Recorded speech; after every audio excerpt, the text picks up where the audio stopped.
The confidence very slowly builds the more time that they spend in the air. And no matter how much money you've got, you can't buy experience.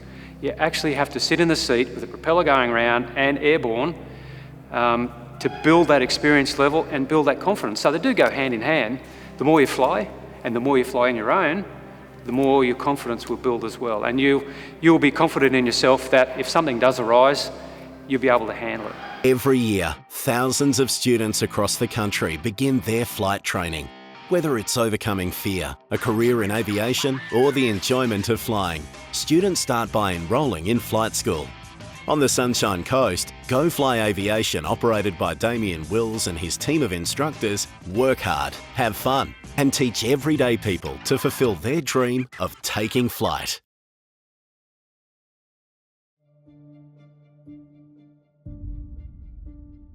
It's pretty exciting seeing someone who's almost at flight test stage. They've come through the door and they might have been a bit nervous when they first started and not sure whether they could complete it, and getting to the stage where they're almost there. It's both exciting and can be a bit frustrating because the student, a lot of students can get nervous towards their flight test, and they can make silly mistakes as it gets closer, and particularly in the flight test as well. Oh, so you got your field inside?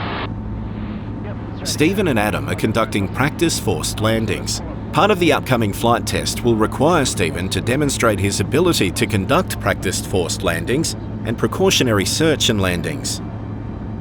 Correct pattern procedure as well. Sure. So I'll just go to the right of the field then, and then we can cycle back around and... Yeah, let's make it an easy one because you don't want to have it too difficult. Yeah. On the first one of the day at least. Yeah. So choosing your 1500 foot area? Yep. Do you do that as well? Yeah, which will be at the end of that road there, about over that dam. Okay. So, and then down here is my 1,000 foot area at the river. Yep.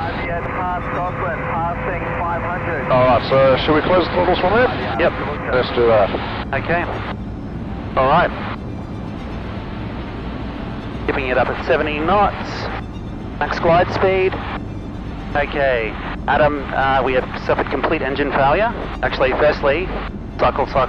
There are many procedures to learn and commit to memory. They are procedures that can save your life and those of your passengers in an emergency. Switch to Brisbane Centre. Brisbane Centre, Mayday, Sling 8668, suffered complete engine failure. We'll be landing in a field approximately 10 miles to the south of Caloundra Airport. We are a low-wing Sling aircraft, 2 POBs. And we'll be landing in a field just beneath. Under pressure, Stephen is finding out how difficult it is to work through each step. Any checks we want to do? Of course, yeah, 7S's. Okay, so slope of the field is good. Situation, we're going to be landing into wind. And there's no stock. To my right, centre, above, left, behind.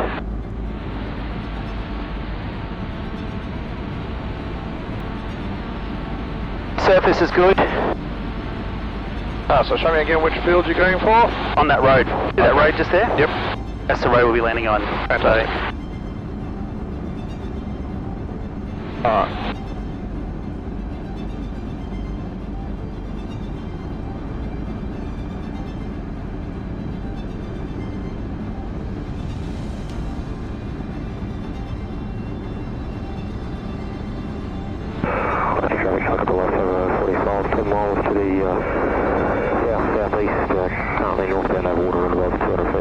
Okay, there's our 1,000 feet. To the Caloundra bar and then inbound to Caloundra. How are we looking? A bit close? Close. Alright. We are. Turning base, Alright. stop 30, number 2 to the glider. Alright, you want to go around from there? I think it's I mean, we could have made it back up halfway up the road. Yep. A lot of the instructor's job is to calm the students' nerves and just to reassure them that, hey, look, you've come a long way. You're actually at flight test standard at the moment. You just might need a bit more time to satisfy the minimum hourly requirements. And it's just mainly mentally preparing them for the actual flight test. Rodney is beginning his lesson on stalls. It begins by watching Damien demonstrate the lesson in the 360 video ground school. Stalls is an important lesson, as being able to recognise an impending stall means a pilot can correct the situation and avoid a potentially fatal accident. Well, I started learning to fly about 2.5 years ago, and then I got a bit of a sore back like everybody does, and I stopped the lessons, and then I thought, bugger it, I may as well go back and keep learning. I found this time I enjoy a lot more than I did last time. I was a bit more nervous last time, and I wasn't as comfortable in the plane, but this little plane, it inspires confidence in you, I reckon. It's a great little plane. Okay, so the first thing we do is reduce our power to idle. Yep. Eyes forward, we don't trim the stall, we just keep the trim there for our level flight, so we don't touch it. Yep. Looking forward, eyes on the horizon. Let's just keep easy the control column rearward to keep the aircraft level. We don't want to go into a climb. Yep. Don't want to descend, as you can see there. So, yep. As you can see, the controls are getting floppy. Yep. Right, airspeed diminishing, higher angle of attack. Hear the airframe getting slower. Yep. And look at that, bit of a buffer, bit of a wing drop. Move the control column forward, that's our stall. Yep. Let the airspeed build up. Above 60 knots, raise the nose, level with horizon, full power. And a little bit of right rudder. Yep. Make sure we're in balance and climb away at 70 knots. So when it drops like that, you give it the left rudder. Left rudder, yeah. It wasn't quite pronounced then, but we'll show it. I'll show you again. Yeah. So if the wing drops to the right, we use opposite rudder, which is left rudder. It's kind of intuitive to do this though. It is, yeah. So we don't want to use ailerons during the stall. Okay. Like you saw in the briefing, it's yeah. Cool. Eyes forward, diminishing airspeed, higher angle of attack, floppy controls. Yep. Watching that nose, keep pulling back, bit of a buffer there, wing drop to the right, a little bit left rudder, move the control column forward, airspeed build up, above 60 knots, raise your nose to level, full power, and then climb attitude, 70 knots, climb away, and right rudder. So if you do this quite efficiently, how much would you expect to drop in altitude? Just every aircraft's different, so the sling, if we can do it under 100 feet, you're doing well. Yeah, right. Okay, but you know, maximum would be 200 feet I'd be looking for. Yep. But yeah, under 100 feet is good. Yep. If you've got flap out, for instance, you might lose a bit more height. Yep. So,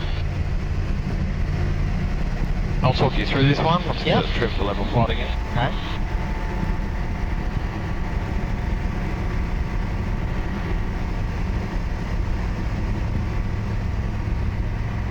Okay, you have control. I have control. Bring your power back to idle. All the way back to idle.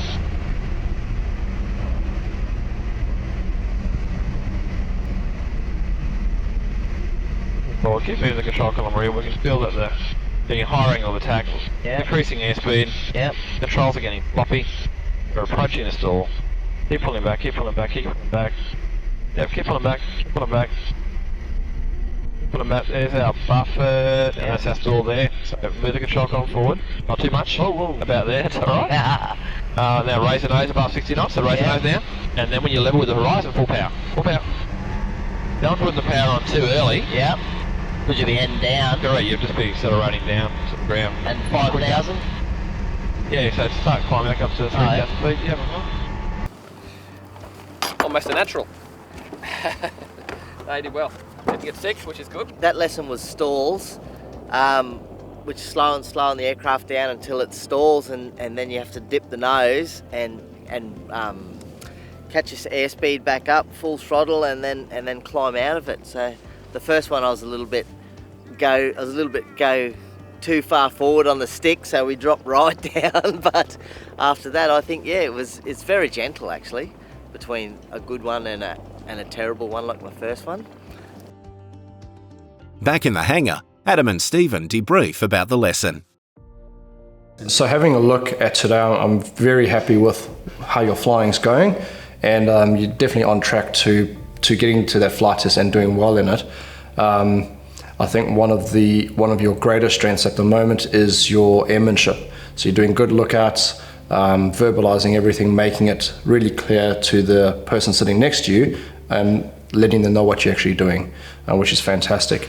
I think you're holding your speed quite well, which is good and makes it easier for you, makes it easier to go through those checks and the other processes instead of having for an extra thing to worry about as well. So, yeah, I mean, the practiced the precautionary search and rescue is a little bit easier, a little bit more time than the actual forced landing with no power. So, you know, both of those, I think you're doing pretty well on those. And yeah, for the flight test, you should be all right.